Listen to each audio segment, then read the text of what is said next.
Hello, and welcome everyone who's just joining us or who is watching this at a later date. Today we have our donor stewardship workshop.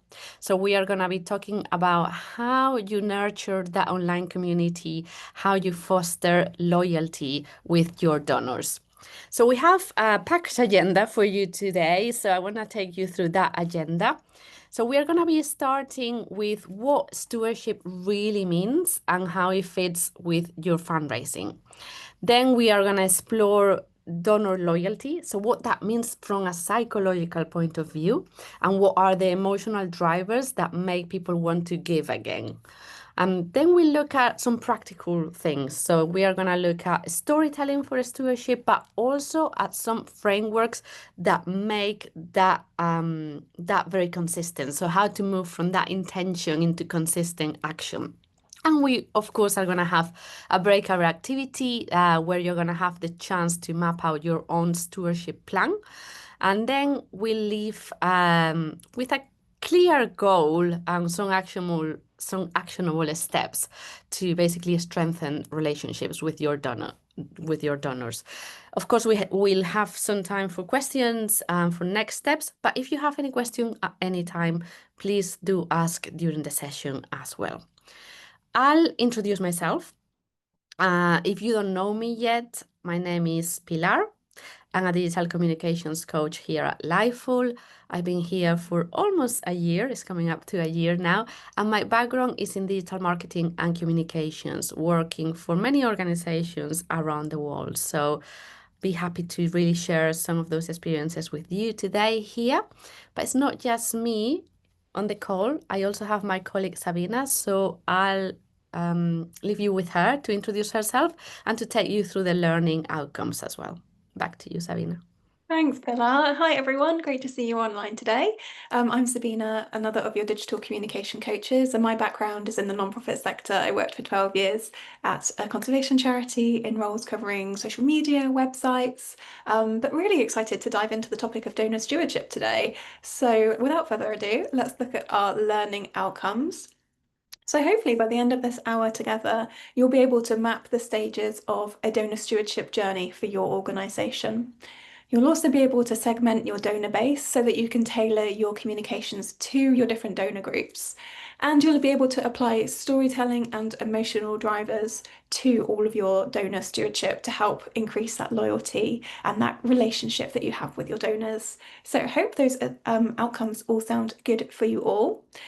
Before we get into it, we're just going to kick off with a quick poll asking you, do you currently steward your donorships? Have you got a plan for that? Did I just say steward your donorships? Donor your stewardships. I can't talk today. And also, how confident are you currently feeling? So let's get that launched for you all. You should see what the questions actually are instead of my strange interpretation of them there on your screen. So if you could vote in those polls just to let us know, and that will help us to tailor the session for you today. And if you're not sure, that's absolutely fine. I know this is one of those tasks that might be spread amongst different members of your organisations, or maybe something you've not started previously. But hopefully by the end of this workshop, you'll be feeling inspired to get a donor stewardship plan in place. Fabulous. I can see we've got lots of votes coming through on that already. Thank you, everybody. Keep them coming in. But it's a real spread in terms of the responses. Some of you are stewarding your donors, some are not sure. And confidence is really spread across the scale too. So a real mix of experiences today, which is, yeah, absolutely fine. And we're really looking forward to helping you boost those confidence levels today. So let's get started. Donor stewardship, it's really a really important part of digital fundraising. So it's not just about raising money, it's about what happens after you receive those donations. So we need to think carefully about how we thank our donors, how we follow up with them, how we build those meaningful, lasting relationships. And I know you've all been working really hard to plan and launch digital campaigns whilst you're on the Bridge programme. So the next step is nurturing those relationships once somebody has made a gift to your organisation. And donor stewardship starts after that donation has been received. So it's the process of communicating with your supporters, showing appreciation to them, building trust so that connection continues to grow. You can also think of it as a broader stewardship plan, something everything that we'll go through today, the principles can be applied to different types of relationships too. It could be for volunteers or for newsletter subscribers. You can steward any type of relationship, whoever is supporting your work.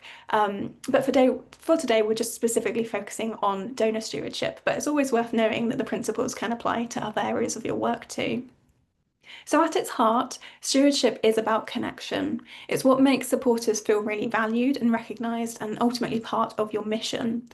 And when people feel that sense of belonging, they're more likely to keep engaging. That could be moving from a one-time giver to a regular donor and eventually even becoming an advocate for your cause. It's really key for retention. So we don't want somebody to donate once and then never hear from us again. So stewardship really helps us ensure that every donor stays connected and inspired by the impact that they're making. From a fundraising point of view, it's one of the most cost-effective ways to grow support. People who have already given are the easiest to re-engage. They've already said yes once, so the hardest part is done. So now it's about building on that trust and keeping the relationship strong. So having a clear stewardship plan helps you to manage your supporters consistently and purposefully, rather than maybe just reaching out only when you have the time to do so or when you remember to do so. So it gives you some structure to follow to keep your communications clear and help every donor feel seen. And showing genuine appreciation is at the core of all of this. When people feel valued and understood and they understand how their gift makes a difference, they're much more likely to then keep on giving. And on the other hand, if they don't feel recognised, they don't feel appreciated, they might decide to put their support elsewhere. So good stewardship really creates that sense of belonging, that feeling of I'm part of something really important here. And of course, not all donors are the same, so how you steward them does depend on who they are, what they give. So a long-standing major donor will need a different approach from a first-time donor, and a corporate sponsor or a corporate supporter will have different motivations from an individual. So understanding those motivations, whether that is impact or visibility or personal connection, that helps you tailor your approach to make every interaction meaningful. And it doesn't need to be this big complicated thing, stewardship.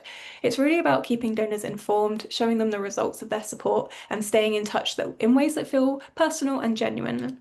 But ultimately, it's about building a relationship that benefits both sides, one where your donors feel proud to be part of your mission and your organisation gains loyal long-term support.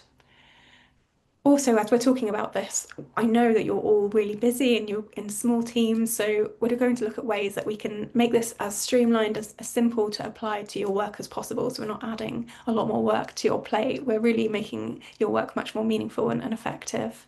And it's also finally worth remembering that every donor really matters, regardless of the size of their gift. So every contribution represents trust in your cause. So it's our job here to make sure they know how they're valued and how much their support makes your work possible. So let's take a look at the donor journey. That's up on your screens now. So when people give through your online fundraising tools, it's really important not only to capture their data, but to use it effectively to keep that momentum going and strengthen their relationship with your organisation. And donors usually follow a journey like the ones you can see on your screen now. So they begin by becoming aware of your organisation. Ideally, they move towards becoming donors and advocates, but they don't get there on their own. So it's your stewardship, so the way you communicate and thank and engage with them, that guides them along that path. And the decision phase is where you can see that arrow, is when somebody chooses to give. And what happens immediately after that stage is absolutely crucial. And that's the huge opportunity where stewardship comes in for your organisation. So once an individual makes a gift, the way you follow up and acknowledge their contribution and keep them involved will determine whether they then drop off and never give again, or whether they continue on their journey with you. And there's a really brilliant statistic that shows that donors are 4 times more likely to give again if they're thanked within 48 hours of their first donation. And that's such a simple action, but it makes a huge difference. And of course, thanking somebody is just the start, really. So there's so many other ways to nurture those relationships. And how you do that should depend on who the donor is and how they support you. So you might invite some donors to events or to award ceremonies, or even to visit your office or meet the people who benefit from their support. So the key here is to tailor your approach. A one-time small donor might receive, a lovely warm thank you message in that 48-hour window after you've received their donation, and also maybe a short update about the impact. Maybe that wouldn't feel right for a long-term major donor who's invested really heavily in your mission. They might be better stewarded through more personal engagement or involvement in your organisation's work. So the point is, different donors need different kinds of stewardship, and that's where having a really clear plan does make all the difference. So your donor stewardship plan should outline how each donor group is communicated with at different stages in their journey, what messages they receive, what actions you're going to take, how you keep them engaged over time. And to make this really simple, we've created a donor stewardship matrix, which is a really practical worksheet that helps you to map out how your organisation will engage with your different donor groups at every stage. And we'll be sharing a bit more about this later on in the workshop and giving you a chance to start mapping out your own approach too. So I'd love to hear from you. What is going on at your organisation at the moment after somebody donates to you? Do they get an automatic thank you email or a phone call or something more personal? So feel free to post that in the chat or come off mute. We'd love to know a little bit about what happens after somebody donates to your organisation at the moment. Would anybody like to kick us off by coming off of mute and sharing aloud?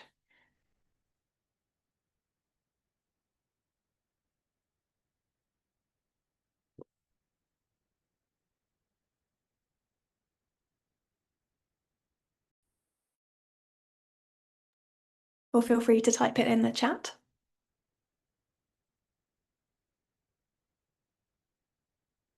I can see Claire says, we don't currently have a donor or sponsorship option as we don't have a charitable status yet. Ah, great to share that. Thank you, Claire. That's really useful to know. I think this is one of those things that if you're planning on getting set up with charitable status and receiving donations in the future, then before you even start receiving those donations, planning out what your stewardship will look like is going to mean you're in a really strong position. So as soon as you do start receiving those donations, you can roll out the plan and make your donors feel really nurtured and welcome. So even though you're not yet there, to being here today and thinking about what that could look like in the future is a really good use of time. So thank you so much for sharing that. And Sam says, our donors will always get a personalised thank you email. Love to hear that. And then those that opt in get sent on a journey through MailChimp. Brilliant. Thank you, Sam. Really cool to hear that you've got that planned out. That's lovely. Awesome. Well, everyone, keep your thoughts coming in the chat. But let's move on now to talk about the psychology of donor loyalty. So, this is what makes somebody really choose to give again and again. So we know that most donors, they give once and then they don't come back. Statistically, that's what it shows. So what makes the difference from the ones that do stay? Why do some people continue to support a cause long after that first donation? Well, it often comes down to emotions, how people feel when they interact with your organisation. Loyalty isn't actually about logical facts, it's about the emotional connection that donors have with your mission and with your team. So there are a few key drivers behind that loyalty. Things like gratitude, when somebody feels genuinely appreciated, trust, when they believe that you're going to be using their contribution responsibly, and belonging, so when they feel like they are part of your community rather than just a name on a list. And these emotional factors are what turn a transaction into an ongoing relationship. So it helps donors to feel personally connected to your mission, like they're part of something that's bigger. And that is where the idea of identity-based giving comes in. So when people give not just to your organisation, but through your organisation as an expression of their values and their identity. So we've talked there about the psychology of donor loyalty. Now let's look at what we call the loyalty gap. So industry benchmarks show that most donors, they give once, they never give again. That first donation might go really well, but then nothing. So they might drop off and that relationship ends there. And that's rarely because they've stopped caring about the cause. More often it's because they don't feel seen or appreciated or connected after that first gift. They don't get the sense of that follow through that makes them feel part of something. So that gap between first-time donors and returning donors is what we call the loyalty gap. And then closing that gap is one of the biggest opportunities when it comes to fundraising. Because when we focus on stewardship, on what I went through there, gratitude, trust, belonging, we can start to bridge that gap. We can turn that one-off act of generosity into the start of an ongoing relationship. And industry benchmarks show that first-time donor retention is as low as 20%, 20 to 30% as a ballpark, whereas repeat donor retention often reaches 60% or even higher in really well-managed and well-stewarded programs. And that's really what this part of the workshop is all about, understanding what makes people want to stay connected and how we can create experiences that keep donors engaged long after they have given that first gift. So if most donors give once and then never again, what makes that difference for those who do stay?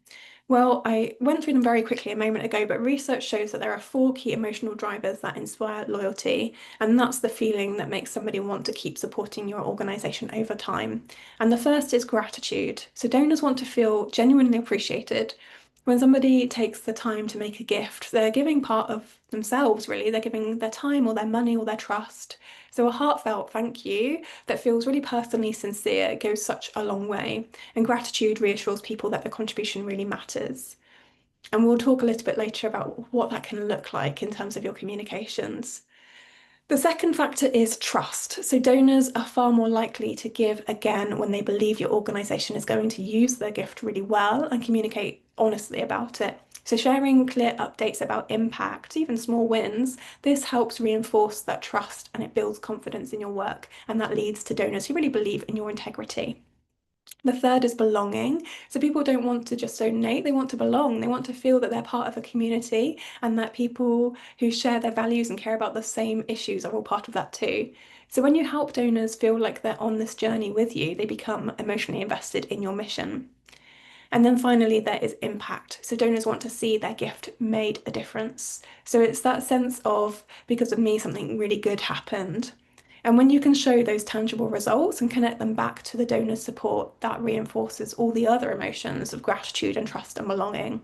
So together, those 4 emotional drivers form that foundation of donor loyalty. So they're what turn giving one time into becoming part of a lasting relationship. And that's at the heart of great stewardship.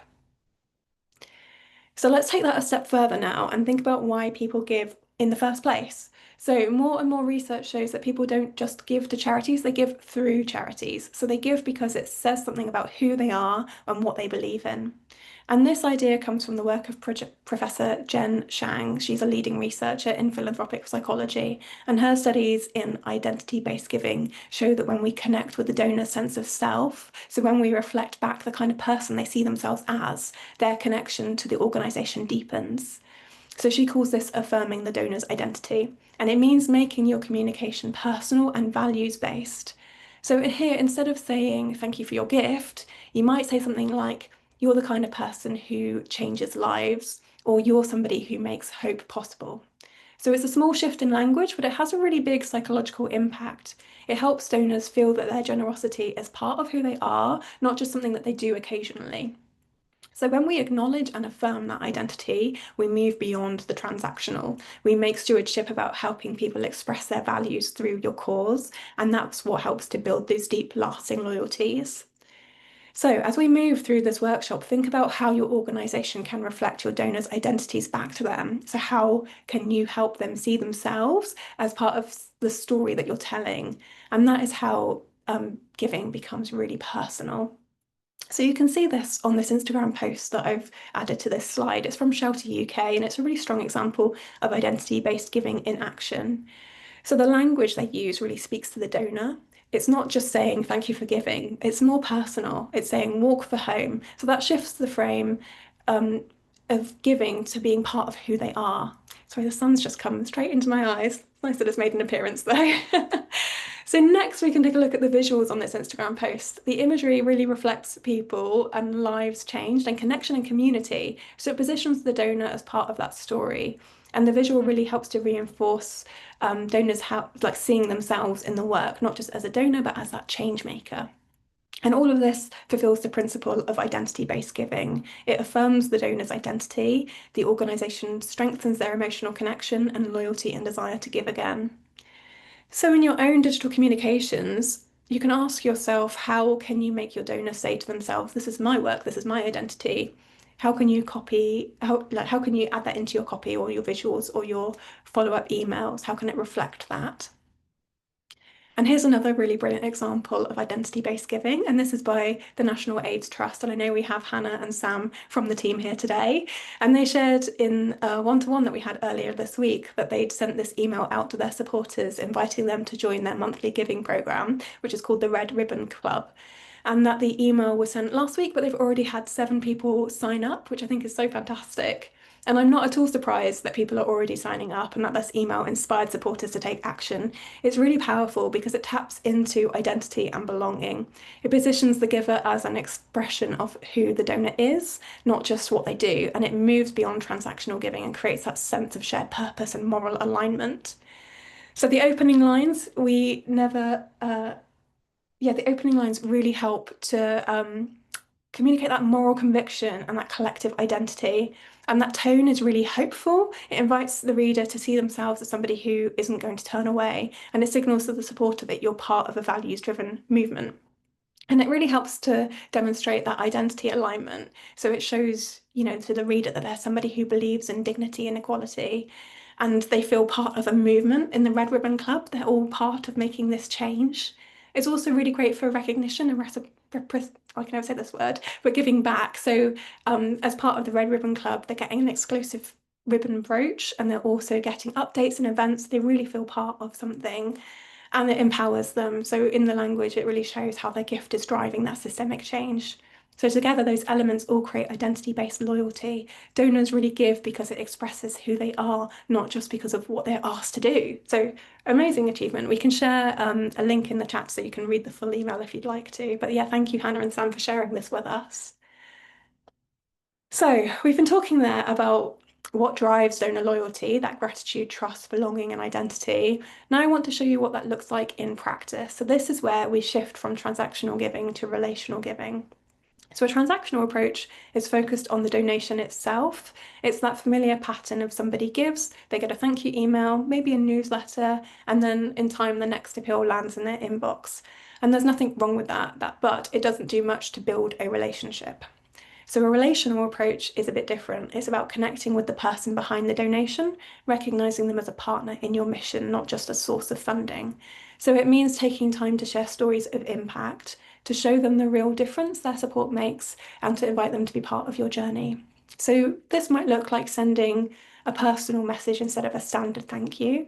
You might follow up with an update about the specific project that they supported, or even share a story from somebody who benefited from their gift. So it doesn't always need to be really big or complicated, but it just needs to feel personal. And the goal is to help your donors feel that their giving is part of an ongoing relationship rather than that one-time transaction. So when you communicate that way, you're helping people feel valued and emotionally connected. And that, like I said, is what keeps them coming back. So let's ask now that we've looked at what it means to move from transactions to relationship, let's think about how stewardship actually makes people feel that sense of connection and belonging and appreciation. And when we're communicating well, when we're thanking people really sincerely, when we're showing them their impact, when we're staying in touch beyond the ask, we make donors feel seen, we make them feel like their contribution matters. And that emotional response is what transforms giving from a simple donation into that deeply personal thing. So let's take a moment to reflect. What is one thing your organisation is already doing that helps donors feel valued? And this could be something really simple, like a personalised handwritten thank you email or letter, or a note or a follow-up story about the difference their donation made. So take a moment to think and then pop your ideas into the chat, or if you'd like to come off of mute and share aloud. How are you making your donors feel appreciated? Do let us know.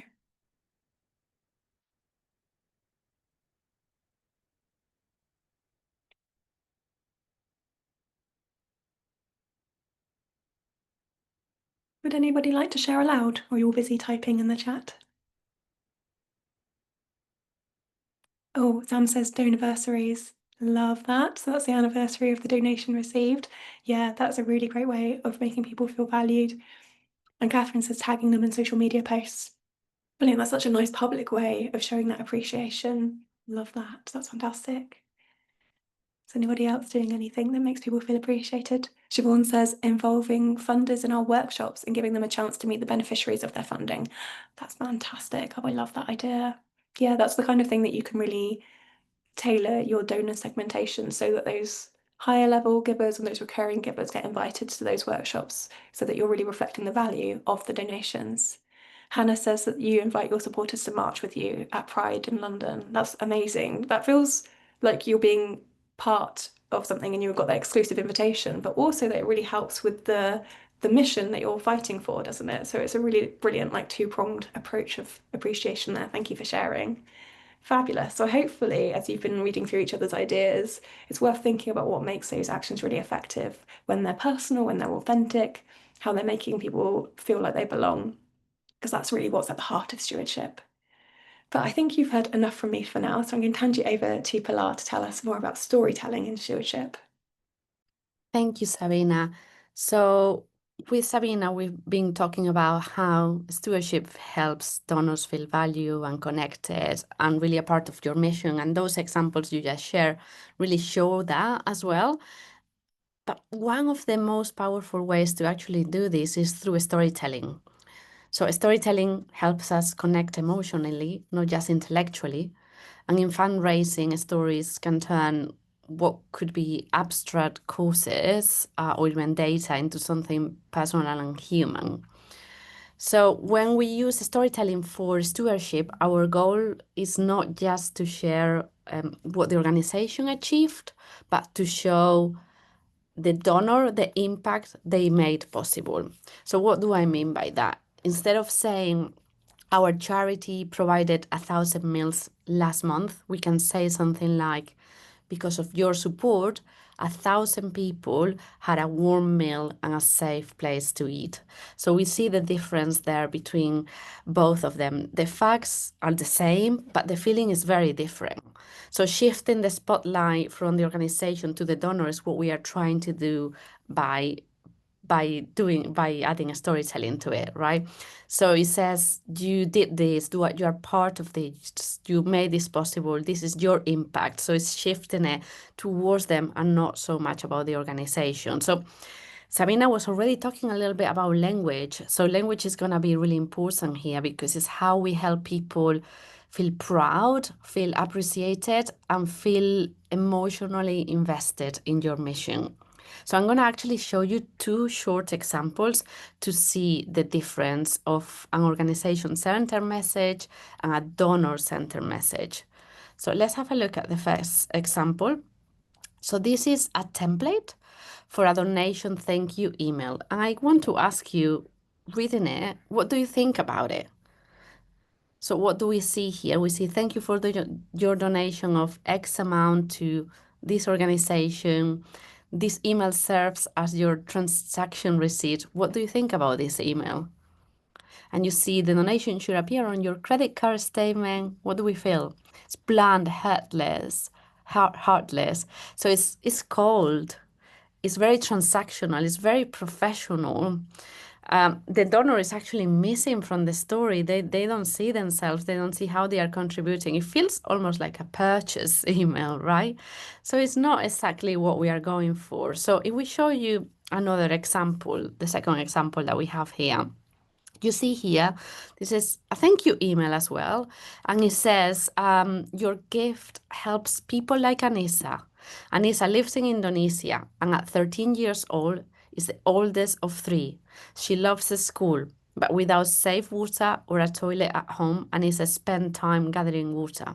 I won't read all of it, but it also says, thanks to your support, people like Anissa don't have to work for water anymore. Here's to you. Together we are changing lives. So what do you think about this compared to the previous one? It's the same email, right? It's the same kind of email. That's what I mean. It's a thank you email, but how is it different? What do we think about this one? What are the key things that you would highlight here? It's more human. How is it more human? They are sharing a story of how donors can impact their mission. Exactly. So the donors are within the story as well. And you can feel the difference you are making. You can imagine it. Exactly. The donor is part of the story, is showing how it can make a difference. So this is really the essence of donor-centered storytelling, is shifting that focus from what the organization has done to what the donor has achieved through us. So I want to go a little bit deeper into this because I want to talk a little bit more about language, so how we shift to that donor-centered language. So when we use language like because of you or you made this possible, we are not just thanking people, we are affirming their identity as someone who makes a difference. And Sabina already touched on this in terms of the psychology, like affirming who we are and that actually making a difference, being involved is part of who we are. So compare that to phrases like our team achieve or our organization deliver. Yes, it's true as well, it's a fact as well, but it's not donor centered. So it's about subtly changing that and subtly changing the focus and the spotlight. So this approach really helps donors feel proud of their role. They feel emotionally connected to your mission, and over time that feeling of ownership is what will drive loyalty and long-term support. So if you are thinking like if you are reviewing, for example, your next campaign email or communications, your thank you message, whether that is in a social post as well, try reading it through the donor's eyes. So does it say something like, look at what we did? Or does it say, look what you did? Or look what the impact of your donation, for example. So that small shift can completely transform how supporters feel about giving and how they feel about your mission as well. I also want to share with you a couple of practical frameworks. So it's about how we bring all of this together in a more structured way through using these frameworks and how you are moving from having intention to actually consistent action. So this is about deciding who you communicate with, when you're reaching out to them, and what kind of message or action fits best at each of the stages. So there are a couple of practical ways to put a structure in place. So the first one is how you segment your donors based on how many times they donate, the level of their donations, etc., etc. We'll go into the detail. And then how you use a stewardship matrix to plan your communications more strategically. So first, I want to talk to you about the donor stewardship cycle. So this is very simple, but it's actually a very powerful way to visualize the process that we've been talking about. So what donors go through.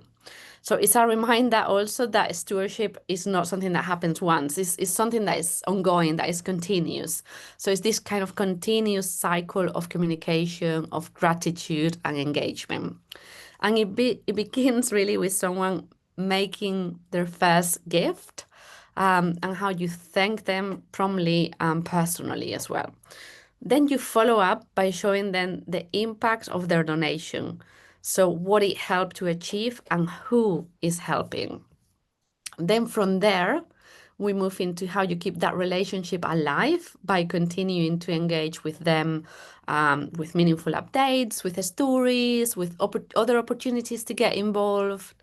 And eventually, you can see how that stewardship helps then lead into the next act of giving. And then we begin the cycle again with thanking them, engaging them, etc., etc. I also want to show you another framework, which is the donor pyramid. So this is how we are segmenting, how we start segmenting donors. So it's kind of zooming out and looking at this process from a broader perspective. This helps us see the journey of donor growth from people that are potential donors, prospects, to first-time donors, and then moving up to being more engaged, more committed supporters, being regular givers, etc., etc. Not all of them may move up to being major donors, of course. They may stay being regular givers. But it's about understanding all of these areas, like, for example, legacy and patrons, etc., etc. So what matters is that your stewardship creates pathways for people to deepen their relationship with you in a way that feels natural and that is rewarding and they are involved. So both this stewardship cycle and the donor pyramid are about being intentional. So planning how you communicate and how you engage with your supporters. So each interaction helps you move that relationship forward as we see here. And I'll hand it back to Sabina to tell you more about segmentation. Thanks, Pilar. Yeah, so now we've looked at those frameworks. Let's talk about one of the really practical tools that helps you put them into action. And that's around that donor segmentation. And as Pilar was saying, segmentation, it really just means grouping your donors based on shared characteristics or behaviors so that you can communicate with them in a meaningful and effective way. And we know now that not all donors are the same. They've got their different motivations and capacities to give, and also in different ways that they like to engage. So rather than sending the same message to everyone, segmentation really helps you to tailor that approach that you take. So it's about making sure that each donor feels personally understood and valued. And there's lots of different ways that you can segment your donor base. So you can look at gift frequency. So that might be grouping them into one-time donors and regular givers. You can also consider communication preferences. So some people may love hearing from you over email or social media. Others might prefer more personal updates or printed materials. Or you might want to segment by demographics. So that's things like age and location, how they first connected with your organisation, those anniversaries of donations, donorversaries that were shared in the chat earlier. That would be another example of this. But once you have created your segments, the next step is to decide what happens for each group. And that's where the real value of segmentation comes in. So, for example, first time donors might receive that immediate heartfelt thank you and follow up, and a follow up story about how their first gift made a difference with that gentle invitation to stay involved. Regular givers might receive more in depth updates on progress and impact because they're already committed. They want to see how their ongoing support is making a difference. Major donors or long-term supporters might get more personalised touch points, so maybe a call from a senior leader, perhaps a behind-the-scenes visit or an exclusive update about upcoming projects. Corporate partners, you might want to thank them more publicly, or give them updates that are really highlighting the wider visibility and community impact of their support. So the key idea is that each segment would have their own stewardship pathway, so that clear plan for how you'll communicate, how often, and in what way. And that helps make sure that everybody is feeling seen and appreciated in a way that makes sense for them. But it also helps you to manage your time and resources more efficiently because you're not trying to give everybody the same level of attention, you're focusing where it matters the most. So, a donor stewardship matrix is a really useful planning tool that helps you to map out your donor segments alongside the type of stewardship activities or touch points you'll use to engage them. So it gives you a really clear visual of who you're communicating with and how often and what kind of messages or action is most appropriate for each group. So we have created a template that you can use, and we've just shared a link for that in the chat for you now, and it will also be in your follow-up email tomorrow. But on one side of the template, you'll see the list of different donor segments. So your one-time donors, your regular givers, your major donors, your corporate partners. Across the top, you can list different types of stewardship activities. So your thank you messages, your impact updates, invitations to events or opportunities to get involved. And then in each box, you just decide what communication or activity best fits for that segment. So, for example, your one-time donor, they could get a thank you email within that 48-hour window, followed by a story showing their impact. And that regular giver might get a quarterly update, a personalised note once a year too. A major donor might be invited to projects visits or receive a personal call from a senior team member. So the stewardship matrix really just helps you to be intentional here. It's ensuring that every donor group gets that thoughtful, consistent, and well-timed engagement rather than ad hoc communication whenever you have the time to do so. It's also a really useful internal tool. You can use it to help your team to stay aligned on what your stewardship looks like at your organisation so that everybody is working from the same plan. So that's the theory behind the stewardship matrix, but to help bring that to life a little, I'll just share a short clip with you. And this is a video from Jamie Lee at an organisation called Make Us Visible. She's one of our Bridge graduates, and she used the stewardship matrix to segment her organisation's donors. So in this video clip, she walks us through how she applied it in practice and how it helped her to build those really strong, more intentional relationships with supporters. I'm with Make Us Visible. We are an organization that advocates for passing state legislation to require the teaching of Asian American and Pacific Islander history in K through 12 schools. And I, yeah, basically copy or kind of recreated the matrix from the one that you guys provided into a Google Doc, and so that it can be shareable with other staff members. So yeah, so I have a key here defining each of the segments of donors. And the way that we came up with the number, so for individual donors, it's anyone who's donated below 300, and for major donors, it's above 300, is based on all of our donor data from last year and kind of looking at, yeah, what would be a good cutoff that, since with major donors, the stewardship requires a little bit more like personalized contact, that I had to think about, okay, we want a good number of people, but not too many that it like overwhelms our co-founders who would have to write those personalized emails or those yeah, thank you cards. Because yeah, we don't have our own dedicated development team or a fund manager. We sort of, as a staff of 3, kind of will contribute to being the development team. So yeah, so this number will definitely be personalized to your organization. And yeah, I color coded everything so it's easier to see. And when I first put this template together, or the matrix together, it was really just based on kind of what really limited basic information I know about our organization and our capacity, and then kind of what I picked up from the lessons in the Lightful Learning platform. And then I'll pause it there, but what we'll do is when we share the slides around, if you want to watch the rest of the video, then you'll be able to do so there. But hopefully that's really useful to see how that template can be adapted to work for your capacity in your organisation too. So what we're going to do now is have some time for a group activity. So now that you've seen how the stewardship matrix works, you've seen how Jamie's put it into practice, it's your turn to give it a bit of a go. So we're going to move you into breakout rooms for a little group activity where you could start applying these ideas to your own organisations. So we'd love for you to discuss what donor segments your organisation currently has, or what ones you'd like to create, what touch points or actions you could use to move each segment from that transactional relationship to a relational one. And think about what's realistic for your organisation. So maybe start with something that's small but meaningful that you could do consistently. And then you can use that stewardship matrix we've shared as a guide in your group discussion. So you can fill it in together or just talk through your ideas, whatever works best for your group. We'll have about 10 minutes for this activity, and then we'll come back together for some reflections, and then hopefully hear maybe a key takeaway from each group. So let me open up the breakout rooms. Make sure you've got the link to that donor stewardship matrix handy for when you get transported into those rooms. Let us know if you do have any problems joining these rooms, but you should see the invitations to join up on your screen now.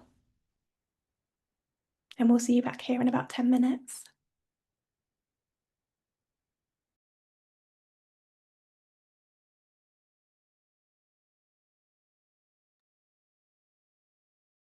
Welcome back, everyone. I think we have most of you here now. So before we wrap up this activity, I love to hear your reflections. So what happened during those discussions? Maybe it was a new idea, maybe it was something that you realized about what you want to change or implement.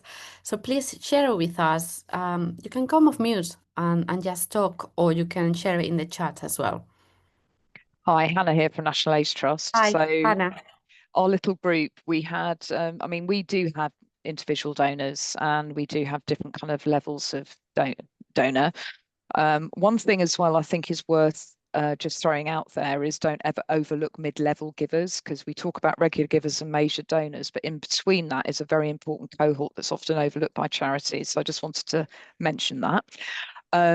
But one of the things that we just discussed was that it's finding the right balance of communication so you don't overwhelm donors with too much noise, because then you can just turn them off completely. So I think it's just trying to find the right balance of yeah, your communication with them, from keeping them up to date with your work, but not boring them to tears with constant updates. Thank you. That's great, Hannah. And I'm so glad that you mentioned mid-level donors, because it's actually something that a lot of organizations are starting to implement, especially when you have donors that give quite a lot, but just maybe once a year. So how do you engage with them? So that's really, really interesting, Hannah. Thanks for sharing. And what else do we have? We don't have anything in the chat, but if anyone wants to add more comments, please do so, because I thought it was really interesting what Hannah was saying about those two areas, right? Not overwhelming people with too many messages either. I don't know if there is any other group that had maybe a realization idea. Okay. Okay, if not, we can move on to next steps. And if you think about anything, you can always type it in the chat. So let's go through the next steps that we have after this session. And we have a few things for you. First of all, to continue your learning. So to explore more examples, to explore more guidance, you actually have some resources on the Lifeful Academy. So you have the Donor Stewardship course, and also the Donor Stewardship Matrix that Sabina was sharing earlier. So we'll share those links in the chat as well. And if you want to go a little bit deeper with us, if you want our help, we actually encourage you to book a one-to-one with us, because we can help you. We can dedicate all of that time to your own strategy or to review what you already have as well. The next thing that we have is community. So if you are not yet on our Facebook group, we welcome you to join us, because there are a lot of people there from previous cohorts as well, and we tend to share a lot of examples and insights there too. And you have your own WhatsApp group, so your own cohorts WhatsApp group, so you can continue these conversations, the great conversations that you had in the breakout group as well. So if you haven't done that, you can scan the QR code. We are also posting the link in the chat. And I have a final poll for you, which you see on the screen now. And it's about whether you will create or update your donor stewardship plan after this session, how confident you are now about the topic, and the usefulness of the session. So I leave it up because I want to invite you to ask any questions. So if anything that we share with you today, maybe you're thinking, but how do I do that? Or you have any specific questions that you haven't asked yet, this is the time.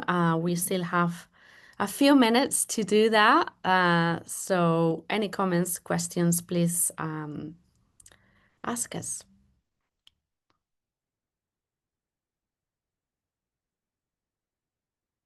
Maybe you have a lot of information now in your heads, and you want to ask us later. So as I said, feel free to get a one-to-one with us, or to let us know in the WhatsApp group as well.